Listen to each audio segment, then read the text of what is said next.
Eu acho que o meu trabalho não tinha nem 1 ano ainda, eu ainda trabalhando em Cascavel, nós tivemos o assassinato de um senegalês, bem no centro de Cascavel, por motivo fútil. Estava vendeu para um brasileiro, enfim, no acerto ali de contas do valor do produto, era um relógio, o brasileiro acabou matando ele.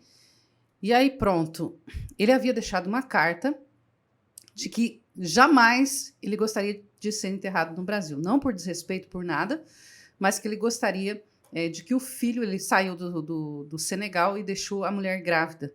E esse filho já tinha 6 anos e ele não conseguiu ver esse filho. Ele ficou no Brasil, mandando dinheiro, sustentando eles lá, e ele disse que queria que o filho conhecesse ele. E aí esse moço morre. E essa carta existia, escrita em francês, existe até hoje, está no arquivo da embaixada. Eu me desesperei, falei, cara, como é que eu vou fazer agora? Como é que eu durmo com um barulho desse? Como é que eu sepulto esse moço aqui? E o que eu faço? Liguei lá, conversei com a esposa, conversei com a família, foi muito... Como é que você explica uma violência de rua dessa, uma pessoa extremamente pacata? Quem convive muito com muçulmano, com islâmico, a gente sabe que tem um preconceito enorme, mas geralmente são pessoas de muito boa índole, de muito bom coração, de muito fácil contato, que a gente não confunda aqui com o Estado Islâmico, né? Que é uma ação criminosa, que é um processo político que roubou a religião das pessoas, que a gente possa não confundir com isso.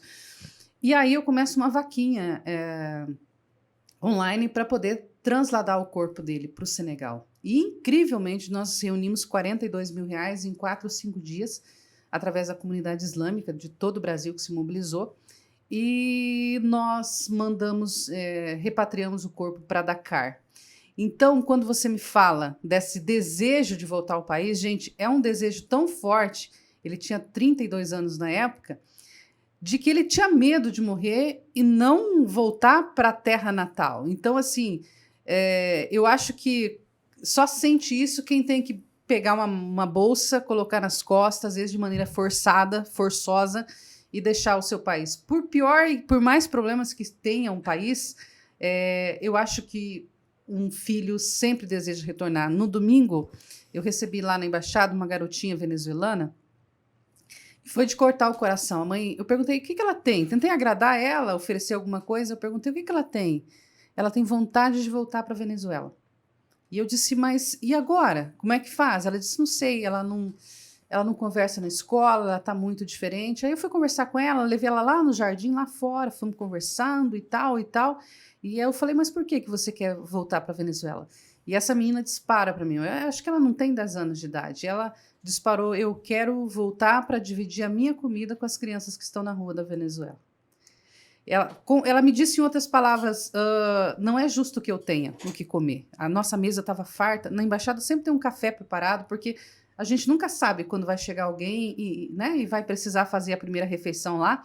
Então ela disse, eu quero ajudar as crianças. Aí eu muito emocionada, me acalmei e falei assim, olha, aí contei essa história de criança, que eu queria ajudar as crianças vítimas de guerra e tal, e que ela ia crescer, que ela ia estudar, e que ela ia voltar para o país dela, que ela poderia ter uma embaixada solidária lá na Venezuela para poder ajudar as crianças, mas que primeiro ela precisava se salvar dessa fome, dessa agonia. E aí ela me deu um abraço e eu fechei a embaixada às 3 horas da tarde, fui para casa, porque foi uma história difícil para mim, foi uma história muito difícil. Outro dia, eu estava com uma moça haitiana que eu tenho como filha, a Scardelli, inclusive, se estiver acompanhando, quero mandar um abraço para ela. E nós passamos aqui por um dos sinaleiros da cidade e tinha um moço venezuelano com uma placa.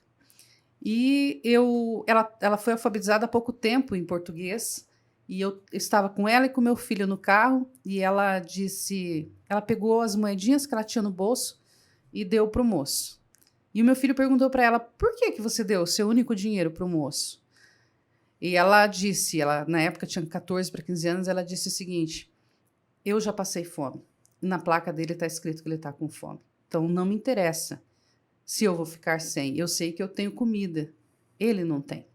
Então isso mostra o quanto a fome fica gravado na memória das pessoas. Em Toledo a gente tem casos de crianças que nascem com profunda anemia. A mamãe tinha comida, estava tudo certinho nos tempos de gravidez, mas parece que carregam inconscientemente o reflexo da fome. Eu acho que a miséria é o pior tapa na cara que um ser humano pode ter.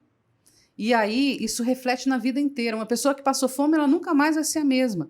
Você conversa, pode ser uma criança de 5 a 6 anos de idade, ele tem medo da fome. E eu acho que é um dos medos mais perversos que um ser humano pode ter, é o medo de não ter a próxima refeição. E isso é muito real. Então, a gente precisa tomar todo o cuidado do mundo. Eu falei de quem pede no sinal, e as pessoas imaginam, e aí isso é uma lenda, que eu quero usar esse espaço para a gente poder falar sobre isso. As pessoas acham que os imigrantes e refugiados são aquelas 10 pessoas que vivem no sinal pedindo. Gente, não é isso. Essas pessoas já viviam assim na Venezuela. Elas vieram para o Brasil, elas vivem da mesma forma. Isso não representa o refugiado e imigrante que vive em Toledo. Nós temos mais de 2.000 pessoas empregadas no CLT, na indústria, em qualquer lugar. Nós temos refugiados e imigrantes que já abriram lojas, ateliês, salão de beleza e que estão fazendo frutificar a nossa economia. Então, o que eu posso fazer por essas pessoas do sinal? Só respeitar. Se você quer ajudar, ajuda. Se você não quer, mas também não adianta ligar para a embaixada dizendo, tem um venezuelano aqui, tal. Ele não quer sair daquela situação muitas vezes, mas ele precisa comer, se alimentar e etc. É a mesma coisa que nós imaginar que no Brasil tem os artistas de rua, o pessoal que, enfim, né, tem esse direito de estar por ali, mas não representa o imigrante e o refugiado que nós temos em Toledo. Essas pessoas são todas cadastradas, eu creio que tenha 12 pessoas em situação de rua em Toledo, mas, por exemplo, dificilmente você vai ver um haitiano, um africano, um afegão, um egípcio fazendo esses pedidos. Mas como essas pessoas já viviam nessa situação, elas migraram e é a vida que elas conhecem. Então, basta, pelo menos ao nosso ver, o respeito com relação a isso.